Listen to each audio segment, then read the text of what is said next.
My name's Eric Jensen. This workshop is about Horizon Europe, and the occasion that we're celebrating with this webinar is that the UK has joined Horizon Europe. So that's extended the Horizon Europe family a bit. And what we're going to be covering in this webinar is shown here.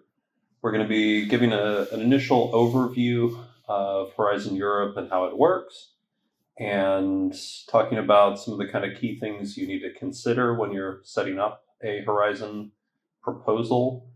And we'll talk a little bit about content, a little about how you select partners, and we'll provide plenty of time for question and answer so that we can address whatever it is that you're specifically curious about. So as we go along, if there are things that you'd like to raise or clarify, then please let us know and we can stop and respond.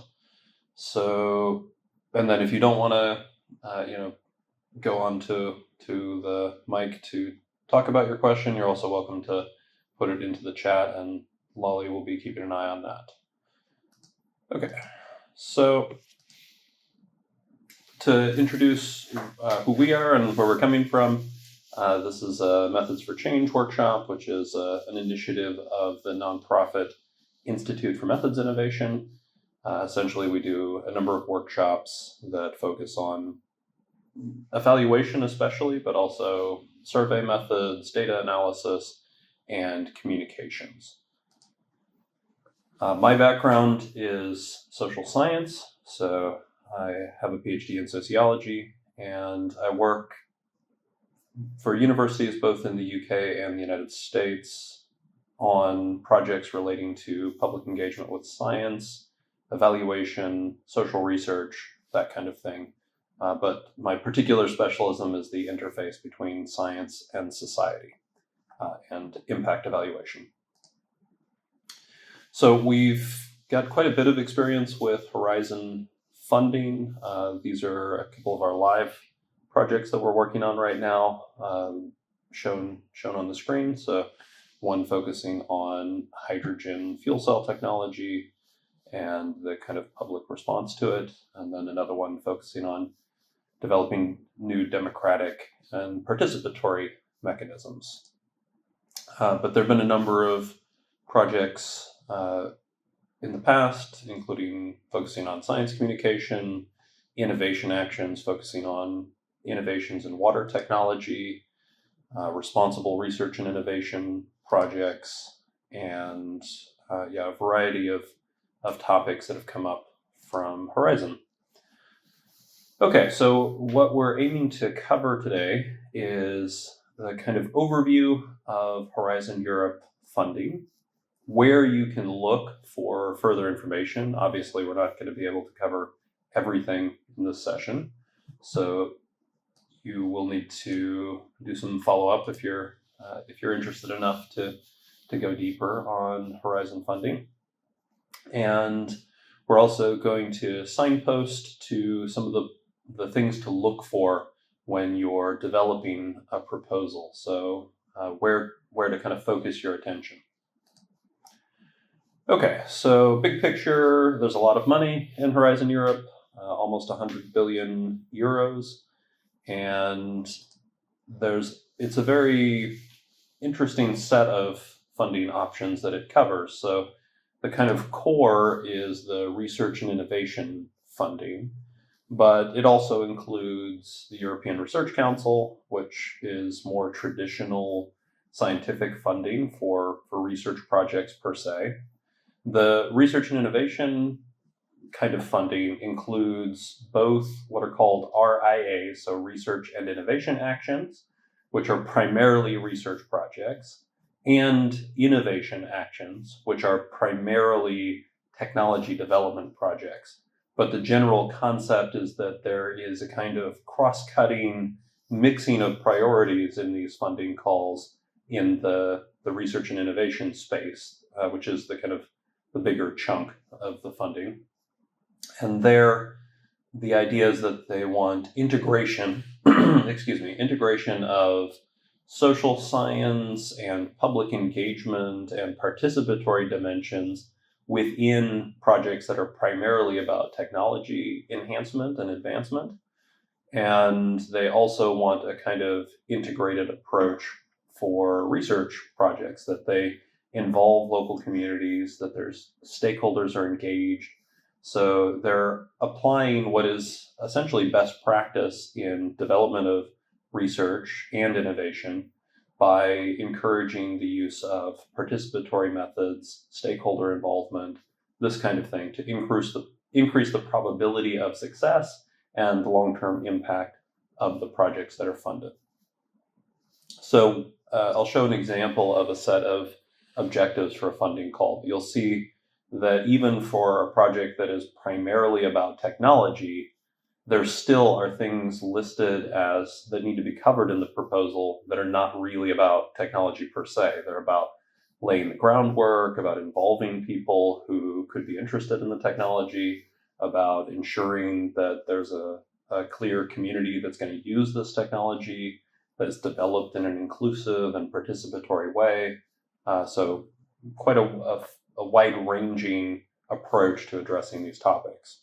But in general, the funding is sufficient to cover that breadth. So there's enough money to cover these kind of broad aims. Okay, so one of the benefits of this kind of funding is that it does come with overheads, with indirects.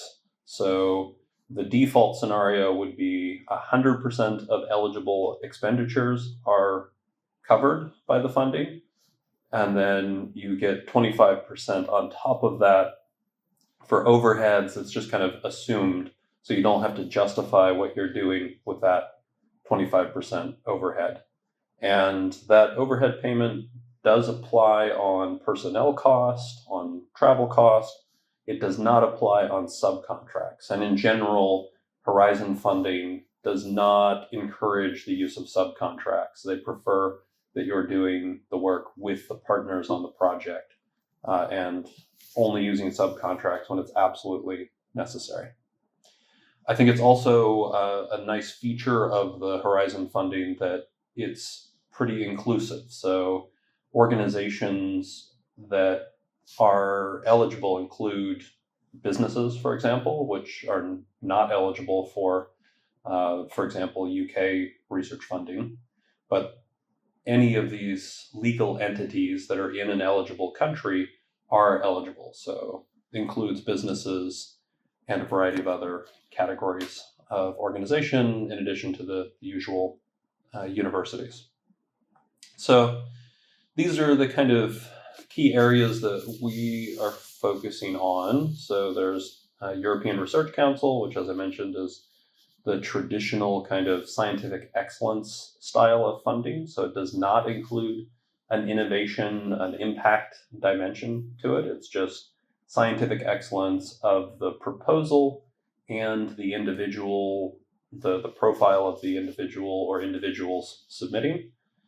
So that's European Research Council. We're not going to talk about that specifically very much. We're mainly going to focus on the clusters 1 through 6, which is the kind of main area of research and innovation funding for Horizon Europe. There's also MSCA. So this kind of funding goes for specific programs. So there are a number of specific programs here. There's researcher exchanges. There's funding for public engagement events under European Researchers' Night. There's a variety of very specific things here that will be applicable to some and not others for the MSCA. And then you can see that they have gathered together the research and innovation funding under some major headings: health, culture, creativity, and inclusive society, civil security for society, digital industry and space, climate, energy, and mobility, and food, bioeconomy, natural resources, agriculture, and the environment. The place where you can see all of this, where you can see everything that would be important to know about the Horizon, what's called work program, is the actual PDF work program document, which is very long. And they have helpfully broken it up this time around, so you can download the individual pieces to have it more focused. But the benefit of looking at that PDF is that it shows the whole work program, the whole plan until 2027. So it's not restricted to only the calls that are active right now. You can see what's coming up. Sometimes they haven't posted calls yet on the live online website. But most of the time, the way you're going to find your funding calls is by going onto the funding portal. And it looks, as you can see in this slide, this is what it looks like. And you search. So you put in what kind of thing you're looking for. You can filter by, normally you'd filter by grants, and you'd filter by forthcoming and open for submission. Not very helpful to look at closed ones. When you're searching for keywords, this may take a little bit of trial and error because you'll have to land on the terminology that they're using. So it's not an optimal like Google powered search, this keyword search. So you will have to figure out what terminology they're using to talk about the thing that you're interested in. So you may end up needing to go with a broader topic like climate change, for example, and then just look at what's available to narrow it down manually yourself. And one of the key things when you're going through is to check for the amount of budget that's available for a funding call. So it's not super intuitive to find that, so that's why we wanted to highlight this. So where it says, so once you find a funding call, this is an example of a specific funding call. It's one we're going to be bidding for that's coming up with a deadline in late February.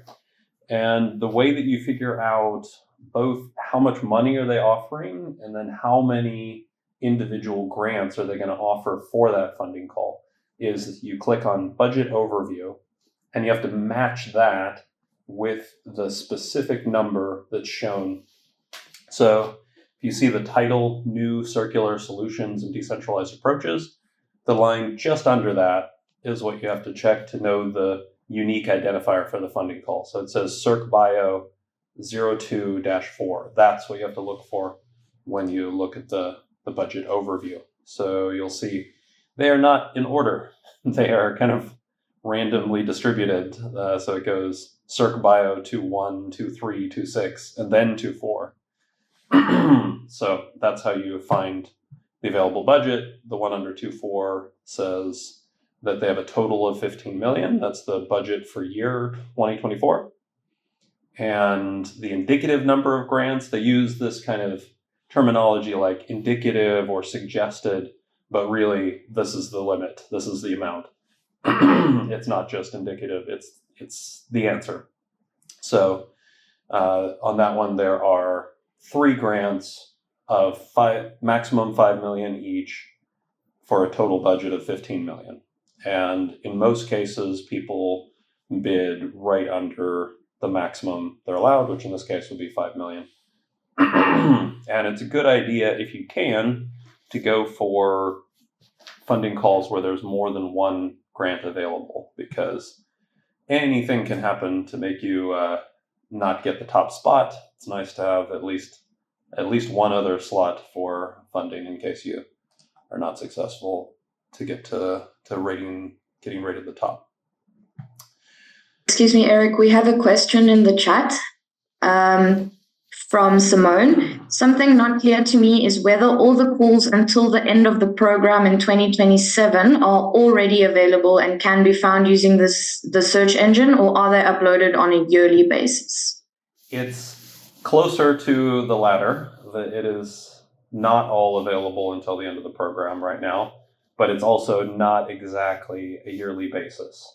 I haven't been able to work out exactly what schedule they're using, but it's something like a yearly basis, but they will upload it not exactly on a 12-monthly schedule. So that means that it is changing over time what shows on the the live online search. Yeah, it means you have to look often if you're using the online form. So that's where the PDF work program can be helpful, because that allows you to see ahead before things, without that kind of randomness of what did they post on the live online portal. Okay, so when you're looking at a funding call, so you obviously, when you do the initial search, you're just seeing the titles. You have to click through to get a better sense of what exactly is in this funding call. And there you'll want to look at a few different things. So each funding call has these pieces of information. It tells you about the background, tells you about specific challenges to be addressed, expected outcomes, and the scope of the project. Now, these don't follow exactly the same structure and formula every time, with the main exception being that expected outcomes are often the same structure of bullet points. And there you want to look very carefully at those expected outcomes about what exactly is this funding call trying to get delivered. And there's the kind of writing style that you see from these funding calls is kind of grandiose. It's talking about like these big problems that need to be solved. And of course, any one individual project is not going to solve these big problems, but you're making the best case you can in your proposal to address each of these things. So don't be intimidated by the kind of impossible nature of the challenge that's being presented in these funding calls. You just need to show that you're addressing all these aspects and that you're going to make some progress against them in your proposed project. Not that you really are going to solve those problems forever with one project, which would be impossible. As I mentioned, the eligibility for organization. So the way that Horizon Europe works is that it's funding organizations, not people, not individuals. So the kind of unit that the system focuses on is the organization and the organization's track record. So, for example, if you as an individual move to another organization, the default would be that the grant would not move with you. The default is that the grant sticks with the organization. And that's important to keep in mind when you're writing about the background of the kind of team that's going to be working on this. So that's part A of the proposal. For that, you're needing to frame things about the organization, the institution's capacity, experience, this kind of thing. So, for example, if the organization has had past Horizon funding, that would be a kind of key thing to highlight. And where you talk about individuals' capacities, it needs to be framed in organizational terms. So the countries that are eligible for funding are all of the EU member states, the associated countries that have made agreements to join Horizon Europe, and also a lot of low-income countries are fully eligible for funding as well. So Lali has pasted the list into the chat, but it's something that's not broadly talked about, but it is the case that there are actually many countries beyond EU member states and beyond the associated countries, like the UK is now, that are also eligible, fully eligible for funding. So when you're setting up your consortium, there are kind of two main features. If we focus on the research and innovation funding, you have your consortium and you have your proposal. And the consortium is important. The analysis of your proposal, the evaluation, will take into account, is this a convincing consortium? Is it clear that you have the pieces of the puzzle that address the funding call? So do you have, for example, if the funding call is talking about improving the policy environment? Do you have a policy institution like a regulatory agency as a partner? If not, what is the kind of closest to that you do have? Do you have like a specialist organization that advises on regulation, this kind of thing? So having a consortium that is convincing for the funding call and that has at least some of the partners that have a strong background and profile, that's really important. So you can have kind of a mixed bag of some really experienced and strong partners and some that are more new to Horizon or more new in general. But you can't realistically expect to get funded if you have like an entirely new consortium of people that don't have relevant experience or don't have Horizon experience. It's unlikely that you'll be successful with that. So that's a key element to bear in mind. And it's also very important that it can be very clear to the reviewers why this set of individual organizations are the right set. So that's a case that you can ultimately make in the proposal, but you want it to be as obvious as possible just when they're looking through the profiles where they're thinking, oh yeah, this is a great set of organizations for this funding call. That's what you want. Is it the same list of countries that can coordinate? Not always. So the EU member states can always coordinate. I believe associated countries can always coordinate, but it's not always the case that a third country, in fact, normally a third country, by which the EU means not a member state and not an associated country, they typically cannot be the coordinator. Or even if they're technically allowed to be the coordinator, you would be setting yourself up to get declined because it could be seen as adding risk to the consortium by having the coordinator be based in a third country. So I would not recommend having a third country coordinator. And where possible, it's safest to go with a EU member state country as the coordinator, unless you really have a good reason to branch out to the associated countries. Having a geographically diverse consortium is often important when it comes, even when it's not explicitly stated in the funding call. It's something that is looked upon positively when you have a spread, especially a spread around Europe, where you have partners that are, for example, not all clustered in Northern Europe, or you have some dispersion geographically. That looks good for review purposes.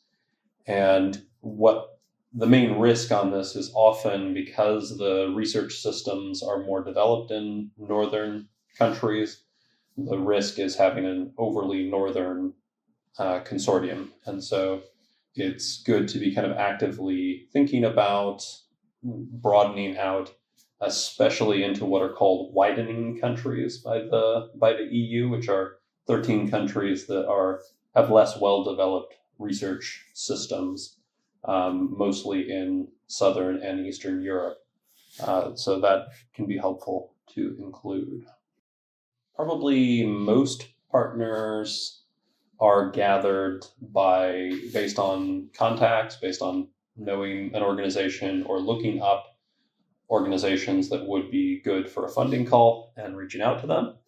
But there is also a partner search option where you can sign up and kind of post your expertise or look at expertise that others have posted.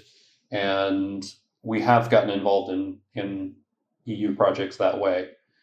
So it is a plausible pathway, and particularly if you don't have much of a network now in the kind of EU Horizon system, this can be a good way to kind of highlight what you have to offer for funding calls. Okay, Anna has asked what skills need to be covered for the specific calls. Does the information appear on the funding and tender portal? So they do not explicitly tell you what skills, what capacities are needed in the funding call. You have to infer that based on the stated outcomes, based on the way the funding call is framed is this is the change we want. This is what we want to see improved. And that's how they're framed. And then you have to kind of analyze, okay, to deliver those outcomes, we would need X, Y, Z types of expertise, of skills, of organizational capacity. So it's not going to give you those hints in most cases. Occasionally they'll say explicitly that they want to see like a policy organization, or they want to see community organizations included. So occasionally they'll be explicit, but in most cases you have to infer what to include. Okay, and then I'm seeing another question. Is there a scheme to set up a European research center around a subject area? I think there are sometimes European Research Center funding calls. I feel like I saw one recently. It's not the main form of funding call, but it does come up sometimes, yes. So the next thing we wanted to highlight is funding rates. This is something that may not be immediately obvious, so it's worth flagging that for research and innovation actions, all types of organizations get a 100% funding rate. Now, the funding rate is the percent of the budgeted and expended funds that you get from the European Commission. So a 100% funding rate means all of the cost plus the 25% overheads would be provided by the Commission. In an innovation action, it's 100% for nonprofits and 100% for like universities, that kind of organization. But for for-profit companies, it's a 70% funding rate. So that means that you would, for example, if you had 100,000 euros as the budget, you would only get 70,000 of that from the European Commission, and you'd be expected to come up with the remaining 30,000 yourself. And then on top, you would get the 25% overheads. So you'd still get the 25% overheads, which means that you would get a total of 95,000 euros instead of 125,000 in that example. So that can be quite a key issue, and it may be something you want to highlight to any companies that are joining an innovation action, to kind of highlight it as early as possible that there's this issue about the funding rate. Okay, so now getting a little bit more into the detail. So my recommendation for the kind of secret to being successful in this kind of grant writing and funding application is to make sure that you are addressing the funding call completely, 100%, and in a super clear and obvious way. So you should be mirroring the language in the funding call when you're writing your proposal. I mentioned there are these different dimensions to the proposal. The most central and important element is the expected outcomes. So we often will use that as a kind of framing device when we're developing the proposal. We'll focus in on the expected outcomes and even sometimes structure the proposal with different work packages around those expected outcomes.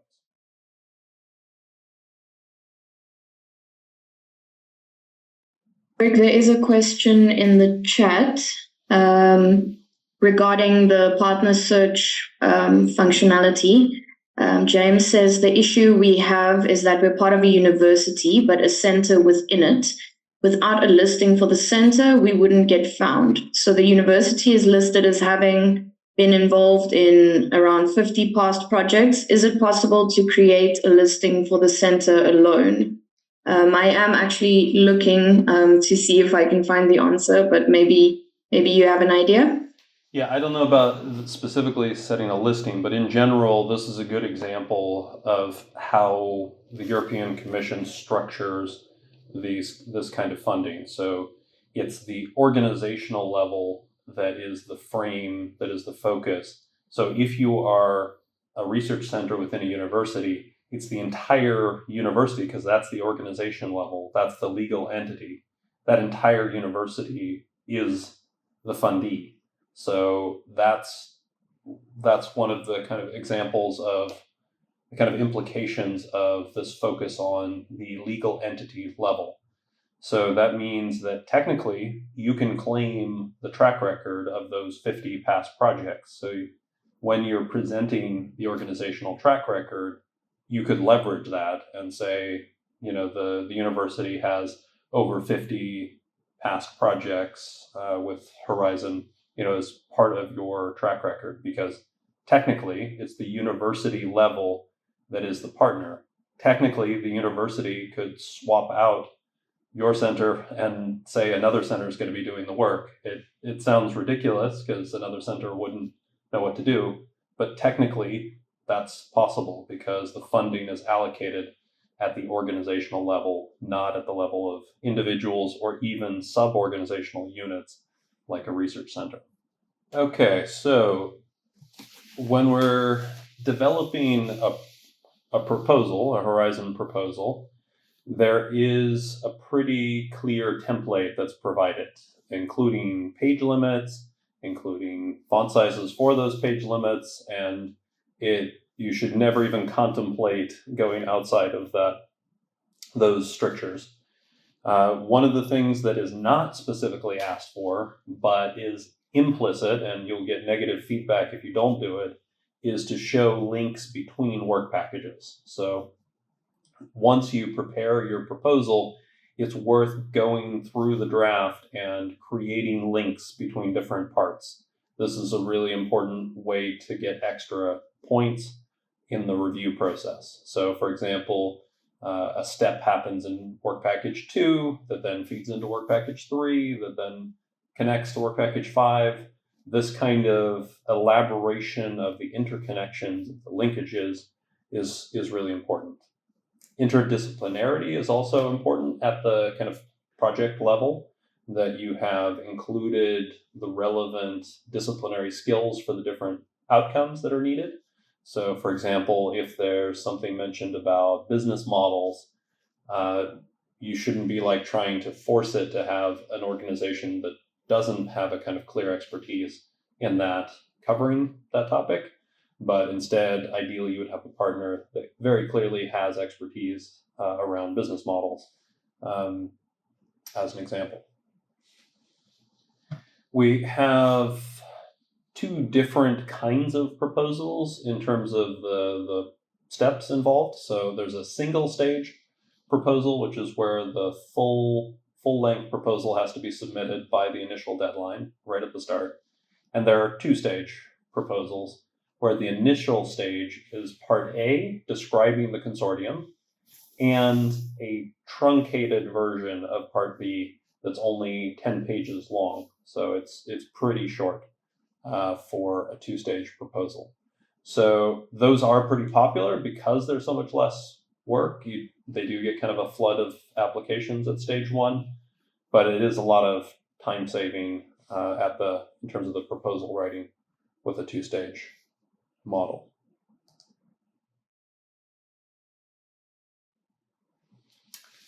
So it's important to make sure that you're fully addressing the proposal requirements, the funding call requirements. So, for example, if it's identifying very specific things like advancing digital technology, initiating business models, improving resource use, you want to make sure that your proposal addresses all of those in full. Anything that's given as like a suggested or for example or i.e., any of this it's not really suggested. It's not really examples. They will punish you if you don't do it. So everything in the funding call text should be taken very seriously and covered in the proposal. So part A is covering the kind of partner information, the kind of profile, the kind of basics about the role of the partners, as well as the kind of big picture about the proposal. So what's the title?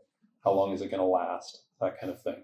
The most typical duration for a Horizon Research and Innovation proposal is 3 years, but they can go shorter than that. We've been on, actually we have one right now that's a 2-year, and going for a 2-year is a way to kind of solve the problem if you find that there's just not enough money to last for all the partners until 3 years.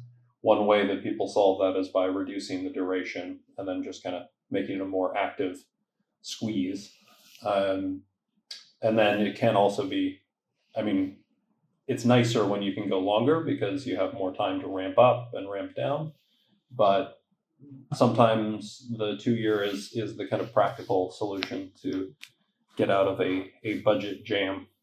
When you're developing a proposal, part B is the substantive proposal. And as I mentioned, for a stage 1, that will be just 10 pages long.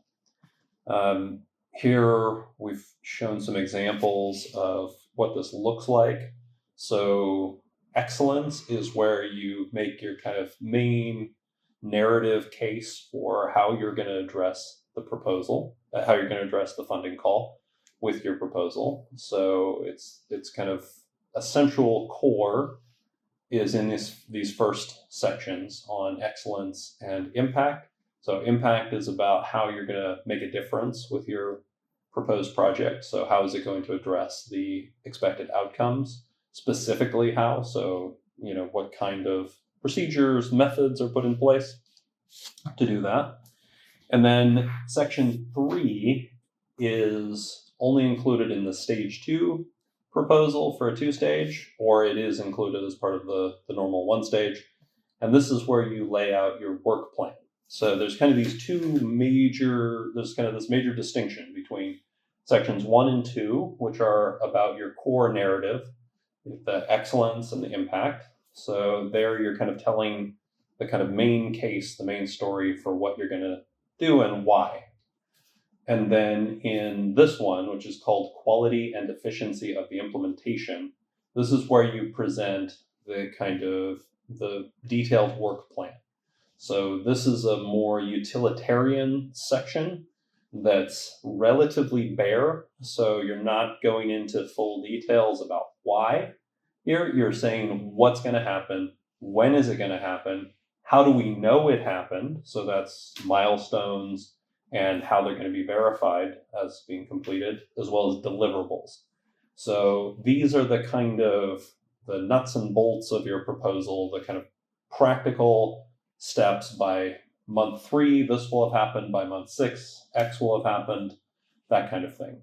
And then the work package structure is designed to ensure successful completion of the work. So ideally, you have a work package lead that makes sense for that topic, for that work package. So for example, the coordinator would typically be the work package lead for the project management or project coordination work package. And you allocate, another critical element of this is where you indicate how many person months, which is the kind of main metric for personnel cost that's used for Horizon. So you indicate how many person months will be expended to deliver the different elements, the different work packages. And person months are calculated on, so you will calculate your average person month rate for your organization by pooling the different levels for your different staff, pooling that together and averaging it will give you an average person month rate. But ultimately, the budgeting as well as the actual end payments will be based on actual expenditure. So if you budget, for example, if you have in the proposal that there will be 48 person months to complete your work on the project, but you actually only spend 36 person months because of some difficulty getting somebody hired or whatever the reason might be, you only get paid from the commission for the 36 months. It's not a fixed cost. It's a cost plus approach to funding. So you get your actual documented expenditures in terms of travel, hard costs, as well as personnel costs. You get those plus the 25% overheads. And so the proposal is kind of, it indicates the expected amounts, the anticipated amounts, the foreseen levels, but you don't know the actual end amount of money that's going to be coming from Horizon until you get to the very end of the project. All the money is spent and documented as being spent, deemed eligible, and then that's when everything is finalized. Now, in practice, you will receive pre-financing based on what's in the budget, what's in the plan. And then if that ends up not being how things work out in reality, it gets settled up later in the process, normally at the very end of the project. It's possible to move between personnel budget and the what's called other direct costs. So that's things like travel, for example. It's possible for money to go back and forth between those categories without it requiring like a major grant amendment. But that's starting to get into further into the detail. So in this work plan, you have your work package descriptions, which will have objectives and then specific tasks to be completed. Often you will indicate who is the lead at the task level as well as the work package level. And you document milestones and deliverables, and you have a risk management table as well. You also document costs.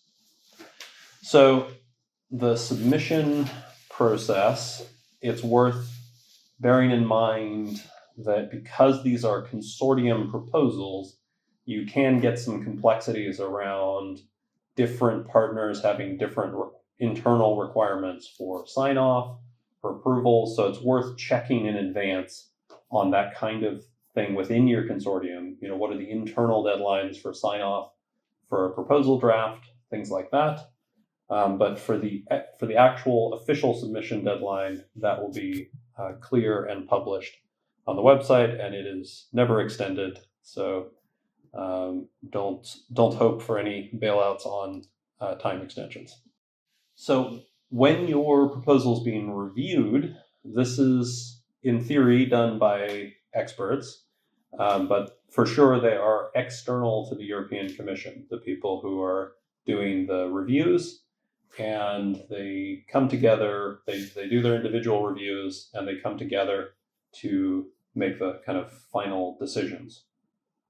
So primarily, this is a reviewer-based process that is managed by the European Commission. It's not actual European Commission officers making these judgments about what gets funded or not.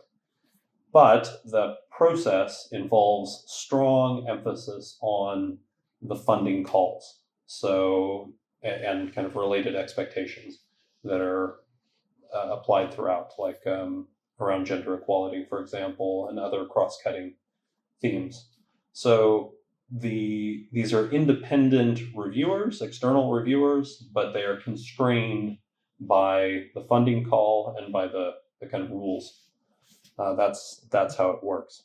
And you have to bear in mind when you're going through this process that you don't know how expert these reviewers really are going to be about the topic, because it tends to be self-identification of expertise. Like, I say I'm an expert on that topic, or I can handle that topic. These are not experts in the sense that like a journal review would be done by actual contributory subject matter experts. These are kind of experts in air quotes that are kind of generic and in the general vicinity of the topic, not necessarily what would traditionally be understood as experts. So the implication of that is that you need to be careful about what you assume for reviewer knowledge. It's likely that they're not going to be deep experts on the topic, and that means you have to kind of present your case as if you were presenting it to just a kind of normal educated person, but not somebody who's a specialist in the topic necessarily. But then you need to give flavors of the detail so that if they do actually have deep expertise, you never know for sure, that they will find that detail convincing. But the main approach should be to have a proposal that could be read and understood by an educated person, not requiring like a PhD in that specific topic. The timeline is pretty drawn out for review on these, and often you don't end up with a big gap between your submission, between when your proposal is approved and when you're actually going to start. So that can be a challenge because it can result in delays. So you want to take this into account when you're setting your milestones and deadlines by being careful about deadlines in the first few months of the project, because there's a pretty good chance that you'll get less notice than everybody would need in order to mobilize by the start date. So often there's kind of a lull for the first month, maybe even 2 months, while people are getting hired and onboarded and getting going. And so you wouldn't want to assume that you're actually going to be ready to hit the ground running on day one of these projects. You don't need to frame it that way in the proposal, but you just allow for that risk in your definition of your milestones and deliverable. Also worth highlighting that an unsuccessful proposal is not necessarily the end of the story. Very common for resubmissions to get funded. Then now they're not going to be a straightforward just resubmitting exactly the same thing, but it'll be kind of retooling, adjusting, reframing to a new funding call, and then often, on the second or third submission, it's not unusual for a proposal to get funded. We've been involved in some that are that way, where they were funded on the second attempt, especially. Had a few of those. Sometimes it happens that proposals end up in like the waiting list. Can you talk a little bit about that in terms of evaluation? Does it mean it fits all the criteria, but there's not enough funding, or what does it actually mean that a proposal ends up in this place? Yeah, it just, the way that it works is they allocate points, and then the highest scored proposal gets first dibs on the available funding pot. So they eat their first, for example, the first 5 million out of the 15 million. And then the next ranked proposal eats the next 5 million. And then if you are like the fourth one, and by the time they say, okay, it would have come to you next, but there's not enough money in the pot for what you're proposing a €5 million project, and there's only like 100 euros left or something because left over. Then that's when you get one of the letters saying your proposal scored well, but you didn't get, wasn't high enough to get the funding, or there wasn't enough of funding available.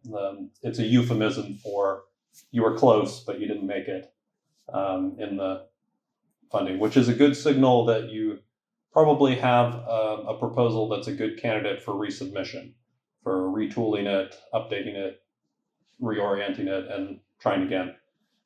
If you get that result, as opposed to if you get a really terrible score on something, that one's probably maybe unsalvageable. But I've never heard of someone getting funded after they get one of the letters saying close, but not enough money. It did actually. Oh, really? Okay. It happened once. So I was just curious, how does it work? If it's really just about having enough money, or if there's something else. The only way that you can get funded in that scenario is if one of the higher scored consortia fall apart before they get to the signing stage. So it can happen, of course. Once they get funded, they could somebody could have gone out of business, or something could have happened because it's such a slow process, but it's extremely unusual. Okay, well, those are the main points that we wanted to highlight today. I'll just mention that we have training courses that are available that go into more detail. Most relevant for this particular workshop is that we have one on using ChatGPT to prepare funding applications in an efficient way. So that can be quite helpful. It's especially helpful for Horizon because the funding call is so critical. So you can use that in your prompts as a focus for developing funding applications. It can help you to stay focused, to make sure that you address everything in the funding call.